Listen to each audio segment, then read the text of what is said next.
అగో చూసినరా వాళ్ళంతా తిరుమల తిరుపతి ఏడుకొండల ఎంకన్న దేవుని గుడి కాడనో లేకుంటే యమలాడ రాజన్న గుడి కాడనో మొక్కులు చెల్లించుకొని గుండ్లు కొట్టించుకున్నోళ్ళు కాదు. మరి ఎందుకు ఒకటే పారి ఒకటే ఈ స్కూల్లో ఉన్నోళ్ళు అంతా ఒక్కపారే గుండు కొట్టించుకున్నారంటే వాళ్ళ దోస్తులల్లా ఒక దోస్తు అయినా ఇగో ఈ బుజ్జికి క్యాన్సర్ బీమారు వస్తే నెత్తెటికలుగా తిరిచిండ్రట.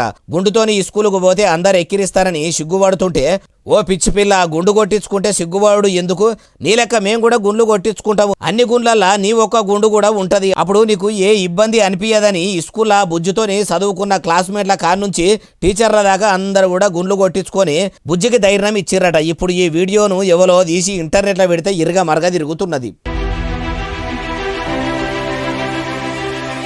దోస్తానంటే దోస్తానిట్లు ఉండాలి. సంబురంలోనే కాదు కష్టకాలంలో కూడా వాళ్ళ బాధలను వంచుకునేటోళ్ళు ఉంటారు కాబట్టి ఇంకా దోస్తానుకు విలువ ఉన్నది. ఇసోటి చూసన్నా దోస్తులమని చెప్పుకునేటోళ్ళు నిజంగానే దోస్తాను చేస్తే బాగుంటది.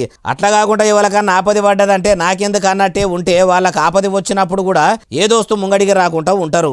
ఆడదాకా తెచ్చుకోకుండా అసలైన దోస్తాను చేసుకుంటా ఎప్పుడు కాకుండా అప్పుడప్పుడన్నా పాత దోస్తులతోని కొత్త దోస్తులతోని సాధక బాధకాలు వంచుకుంటే కొంతన ఒకరికొకరు సాయం చేసుకున్న వాళ్ళు అవుతారు అంటుర్రు ఈ ముచ్చటిన్నోళ్ళు.